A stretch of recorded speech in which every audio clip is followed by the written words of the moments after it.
প্রিয় দর্শক, আসসালামু আলাইকুম। তো দর্শক যাকে দেখতে পাচ্ছেন তার নাম হচ্ছে শারমিন।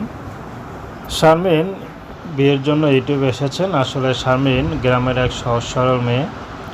শারমিনের কোনো চাহিদা নেই। শারমিন পরিবারে মা আছে, তো বড় একটা বোন ছিল, বিয়ে হয়ে গেছে। তো এখন শারমিনই আছে সিরিয়ালে, কিন্তু শারমিনে বিয়ে দিতে পারছে না তার মা। আসলে তার মা এখন খুবই অসুস্থ, এখন ঠিকমতো কাজে যেতে পারে না। আগে পরের বাসায় কাজ করতো। তো তাদের দুইটা গাভী ছিল, সেই গাভী দুইটা মারা গেছে। আসলে এখন তাদের অবস্থা খুবই খারাপ।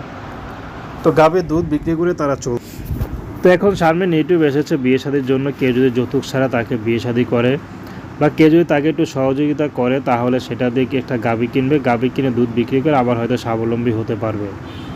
তো শারমিন একটি কথা, যদি গ্রামেও বিয়ে হয়, যদি এমনও হয় যে সে রাখাল বা কৃষক, যদি তার গরুও থাকে, যদি সেটাও পালন করে সংসার চালাতে হয়, সেটাও পারবে। তো দর্শক, এই ছিল তার জীবনের সংক্ষিপ্ত জীবন কাহিনী, প্রেম, ভালোবাসা, বিয়ে শাদী আপনাদের ব্যক্তিগত ব্যাপার।